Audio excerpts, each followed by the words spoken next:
Chapter 73.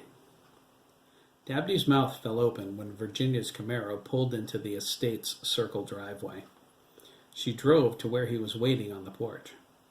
He had no idea how she managed to get so many people into her car, but it was packed. Dabney was unsure how to proceed. Where am I going to sit? He wondered. Do they call being crowded like that fun? Sandy glared at him from the front seat. Dabney sighed. If looks could kill, I'd be flat on the ground holding a lily. Sandy looked suspicious. Dabney didn't blame him. He would feel the same way. How could Sturgis know how he felt? He had no idea where his life was taking him. He was swept up in the tide. It was all he could do to keep from drowning. Jeremy elbowed Derek, who was next to him in the back seat. He suggested he climb into the hatchback with Ricardo. Derek nodded and slipped over the seat. Ricardo groaned, but made room. Max squeezed over by the passenger window. Craig moved in next to him. Jeremy tugged on his mother's seat. "Let me out," he said, pushing on the door. Virginia opened it. "Is everything okay?" she asked. She looked at Dabney, concerned. "He looks like a deer in the headlights. Derek did a number on him, the poor kid." "I think he's scared," Jeremy whispered, climbing out. "Good," Sandy said. "Sandy!" Virginia gasped. She looked at him with disapproval. "I'm sorry, Virginia," Sandy said, shaking his head. "You don't know him like I do." "I know Jeremy," Virginia replied. "If he thinks Dabney's redeemable, I'm not going to argue." "It'll be cool," Max insisted, but he crossed his fingers. "I don't know what's up with him, but whatever freaked him out yesterday did something to his head. He even let Ricardo—" "Max!" Ricardo cried, reaching over from the back and covering his brother's mouth. "Don't do it! I swear, brother or no brother, I'll strangle you." Max smiled. "I'm going to tell the whole world before this is over. I have to. This is just too funny. And I have the picture to prove it." Jeremy held his hand out and took Dabney's bag. "Are you okay?" he asked. Dabney shook his head. He looked at Sandy nervously.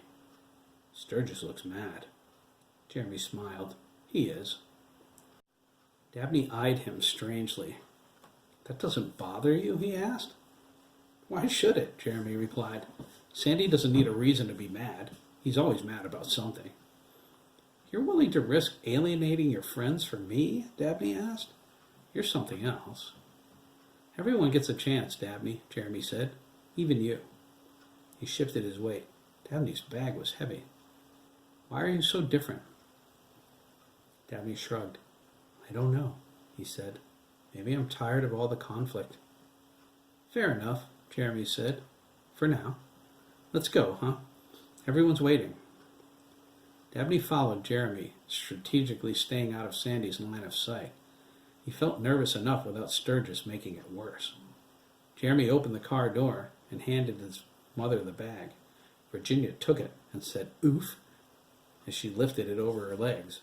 She put it between her and Sandy. Sandy looked at the bag, puzzled. He grabbed the handle and tested the weight. "Geez, Copeland," Sandy said, "moving in?"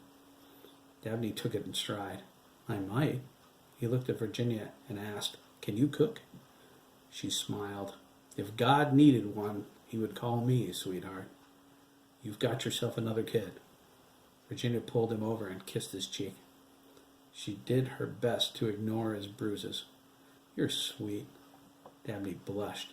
He couldn't believe it, but he did. "Like a rattlesnake," Sandy frowned. Jeremy climbed into the back. He reached over and cuffed Sandy. "Lay off him, Sanford," he said. "He hasn't done anything to you." "Yet," Sandy said. He ducked under another swipe. Dabney got in next to the driver's side window. 4 people in the back seat of the Camaro made for a tight fit. He felt tense. He didn't want anyone touching him. He thought if he got too comfortable, he might seem needy or something. Jeremy rested his leg against Dabney's and put his arm across his shoulder. Dabney shook his head, but let him. "This is going to be great," Jeremy exclaimed. He smiled at Dabney. Dabney chuckled. "What's so funny?" Craig asked. He wanted to be let in on the joke.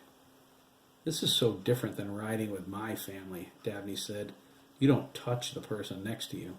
We're practically sitting on top of each other. Derek flipped over the seat from the hatchback. He landed, laying across them, with his head in Dabney's lap. He looked up. This is sitting on top of someone, Derek said. He grinned. Dabney looked at him like he was crazy. You know something, Mellon? He asked, feigning anger. What? Derek asked. He cringed. I hope I didn't make him mad. I promised Jeremy no confrontations. You have a killer right cross, Dabney replied, rubbing his nose. My face is killing me. Everyone laughed, including Dabney. Derek looked closely at Dabney's face and frowned. He felt guilty. He touched Dabney's bruised cheek and winced like it hurt him. I'm sorry, Dabney. I feel bad about hitting you. Dabney raised an eyebrow. He nodded. It's okay, Derek, he said. I asked for it. It was a wake-up call. He sighed. I'm sorry about Dan. Derek held his hand up. Friends, he asked. Dabney gripped it. You're number 2. 2? 2 friends, Dabney said. First Jeremy, and now you. I'm on a roll. Hey, Max interjected. What am I, chopped liver? What about me? Craig asked, leaning over Jeremy. Can we be friends too? God, Dougan, Dabney said, rolling his eyes. I've treated you like crap forever. Why would you want to be my friend? Craig shrugged. I have no idea. Dabney smiled and held out his hand. Fair enough. Ricardo's hand appeared above him. Dabney looked back and shook it. When he let go, all eyes were on Sandy, who deliberately looked away. Sandy? Virginia asked. Sandy looked at Dabney. He shook his head and motioned for him to come closer. Dabney was apprehensive, but he leaned over Derek. Sandy grabbed his face and planted a sloppy kiss on his lips.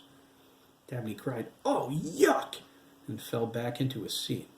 He wiped his lips with the backs of his hands. Sturgis germs! The boys laughed hard. Derek climbed back into the hatch, beet red. Sandy looked at Virginia and motioned at the road. Let's go before I realize what I'm doing. You don't fool me, Virginia whispered. You were testing him. I don't trust him. Yet. Virginia tore out of the driveway. She turned up the music and headed toward Milliken Road. She was bringing them to Johnson Memorial Hospital. Susan was picking them up. They agreed the carnival was a good idea. Dan was dead. There was nothing they could do to change that. The boys needed something to take their minds off of how much everyone was hurting.